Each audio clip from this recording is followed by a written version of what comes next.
రాజకీయాలు మాట్లాడుతుంటాను.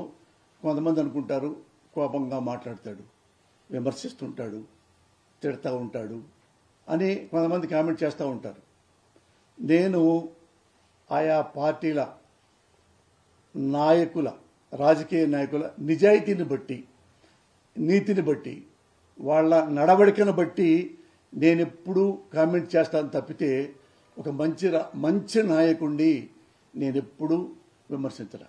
The great, నాకు 35 ఏళ్ళ నుంచి తెలుసు నరేంద్ర మోడీ గారు. ఎప్పుడైనా విమర్శించానా? ఎందుకంటే ఆయన జీవితంలో అవినీతి లేదు. ఎప్పుడు హానెస్ట్గా మాట్లాడేవాళ్ళు. ఆయన దేశభక్తిలో కానీ, ఆయన నాయకత్వంలో కానీ, ఆయన మంత్రి పదవి ఉన్నప్పుడు కానీ, ప్రధాని మంత్రి పదవిలో ఉన్నప్పుడు కానీ మోడీ గారు ఈ అవినీతి చేశారు, ఇన్ని బిల్డింగులు సంపాదించుకున్నారు, ఇన్ని పొలాలు కొన్నారు, స్విస్ బ్యాంకులో డబ్బులు పెట్టారు అని ఎవరైనా మీరు అనగలిగారా? ఎవ్వరు అనలేరు, ఇంక్లూడింగ్ కాంగ్రెస్. వాళ్ళిద్దరూ తూతూ మేమే. కాబట్టి మరి అలాంటి గొప్ప నాయకుడిని నేను ఎప్పుడైనా విమర్శించానా? జగట్ ఇందిరాగాంధీ నేను ఎప్పుడు విమర్శించలా. ఆ మేడం చేసిన తప్పే ఆమెకి వినాశనం కోరిందని చెప్పి కామెంట్ చేశాను తప్పితే ఆమె కూడా one of the tallest politician అని చెప్పొచ్చు. అలాగే నవీన్ పట్నాయక్ ఒడిస్సా, ఆయన్ని ఎవరైనా కామెంట్ చేయగలరా అవినీతిపరుడని? ఆయన అవినీతిపరుడు కాదు. నేను ఎప్పుడు రాజకీయాలు వచ్చినా నవీన్ బాబు గురించి కూడా మాట్లాడతా. ఇక్కడ కూడా మన ఆంధ్రప్రదేశ్లో మీకు తెలుసు, నేను కొత్తగా చెప్పాల్సింది నారా బాబు గారు ఎలాంటి వారు, జగన్ ఎలాంటి వారు, రాజశేఖర్ ఎలాంటి వారు, ఎన్టీఆర్ ఎలాంటి వారు. నేను అన్ని పార్టీలకి నేను సపోర్ట్ చేశా.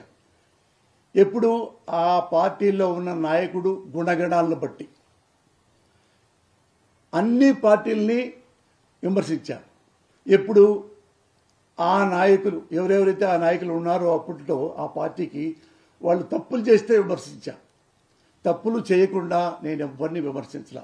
మీరు నా రాజకీయాలు 83 నుంచి మాట్లాడుతున్నా, మీరు ఒక్కటైనా మీరు చెప్పండి.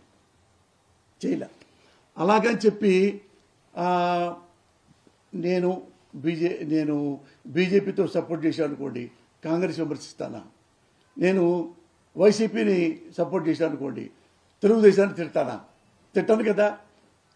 అక్కడ ఎప్పుడైనా తప్పు చేస్తేనే. ఇన్ని సంవత్సరాలుగా నా రాజకీయాలు ఎలా ఉంటాయో మీ మీడియాకి మొత్తం తెలుసు. ఇది ఎందుకు చెప్పారంటే, ఇక నుండి నేను రాజకీయాలు మాట్లాడను కాబట్టి. ఎప్పటి నుంచి ఇక నా లైఫ్ టైంలో రాజకీయాల గురించి మాట్లాడను కాబట్టి, ఏ పార్టీని పొగడను కాబట్టి, ఏ పార్టీని సపోర్ట్ చేయను కాబట్టి, ఏ పార్టీని విమర్శించను కాబట్టి, నేను లైఫ్ టైంలో ఇక రాజకీయాల జోలికి పోదలుచుకోవాలి. మీరు అనుకోవచ్చు ఎందుకు ఎవరు తిడుతున్నారనా, సోషల్ మీడియాలో తిట్టారనా, కేసులు పెడుతున్నారనా? కాదు. ఇప్పుడు నేను మగవాణ్ణి, తిట్టడం ఈజీ లేదు. 60 ఏళ్ల 20 ఏళ్ల 16 ఏళ్ల చిన్నపిల్ల దగ్గర నుంచి 70 ఏళ్ల అమ్మమ్మ వయసున్న ఆడపిల్లల్నే వాళ్ళనే అమ్మ నా బూతులు తిడుతున్నారు. మగాళ్ళని తిట్టరా? ఆ మాత్రం నాకు ఒక ఇంగితం ఉంది. బట్ నాకు ఒక్కసారిగా నేనేం చేస్తున్నాను అని నేను ఎప్పుడు ఆలోచించను. ఎక్కడ నాకు నచ్చిందో అదే చేస్తా. ఎప్పుడూ నేను రూపాయి ఎవరి దగ్గర తీసుకోవాలా. ఏ పార్టీలో కూడా నాకు ఈ పదవి ఇవ్వరా అని ఎప్పుడు అడగల. ఎమ్మెల్యే ఆఫర్ చేశారు, ఎంపీ ఆఫర్ చేశారు, ఎమ్మెల్సీ ఆఫర్ చేశారు. నేను వద్దండి, నాకొద్దు, కావాలంటే సర్వీస్ చేస్తా. నీ అందరికంటే ఎక్కువగా పొగిడింది ఎవరో తెలుసా? నారా చంద్రబాబు నాయుడు గారిని. అది ఆయన్ని అడగండి, నేను చెప్పకల్లా. ఆయన ఓడిపోయిన తర్వాత ఇంట్లో ఉన్నవాడు ఇక్కడ జూబ్లీ హిల్స్లో. నేను సినిమా తీస్తున్నాం ఫస్ట్ డైరెక్షన్కి. శ్రావణ మాసం ఆయనకి 100 అడుగులు కటౌట్ కట్టించా. కటౌట్ ల్యాక్స్ పెట్టి అన్నపూర్ణ స్టూడియోలో మీరు చూసుకోండి, నెట్లో ఉంటుంది.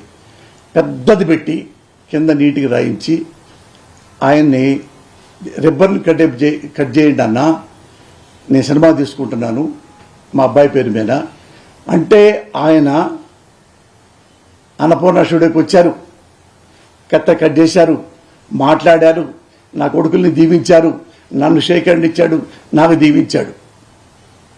అప్పట్లో మరి అధికారంలో ఉన్న ముఖ్యమంత్రిని తీసుకురాలేదే. అధికారంలో ముఖ్యమంత్రి హైదరాబాద్లో ఉన్నారు,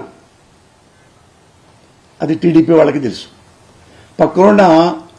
పక్కనున్న ఆ సెక్యూరిటీ వాడు అందరూ నాగేంద్ర అనుకుంటాడు, సెక్యూరిటీ మంచోడు ఆయన. అరే ఇంత మంచి మంచి బాబు గారిని అభిమానించే వాళ్ళు వీళ్ళని ఎవరు మనం పట్టించుకోకుండా ఎవడెవడో మనం ఇది చేస్తున్నామని కూడా నా వింటుండగా నాతో మాట్లాడారు. మరి అప్పుడు బాబు మీద నేను కోపడ్డాను. అంత పెద్ద ఫంక్షన్ని నేను బాబు గారిని పిలిచాను. ఆయన చేసిన మంచి పనులు ఉన్నాయి. మంచి పనులప్పుడల్లా నేను ఫుల్ పేజీలో కూడా బాబు గారి గురించి రాశాను. జవాబుదారీతనం గురించి, పరోదాని గురించి, ఐటీ గురించి, మంచి ఏమన్నాయో మంచి ఎప్పుడు అభినందించా. ఆయన తప్పుల్ని కూడా విమర్శించా. అప్పుడు వచ్చింది తంట. నువ్వు పొగుడుతావు ఉండు, సంతోషం, నువ్వు తిట్టకూడదు. మరి నేను బీజేపీ ఆయన పొగుడుతాను, ఎప్పుడన్నా బీజేపీ వాళ్ళు మిస్టేక్ చేస్తే నేను విమర్శిస్తుంటా. మరి నన్ను తిట్టలేదేవాళ్ళు. నేను చాలామందిని, నేను రేవంత్ రెడ్డి గారిని కూడా ఒకసారి కామెంట్ చేశా. ఆయన నన్ను కొట్టాడా, తిట్టాడా?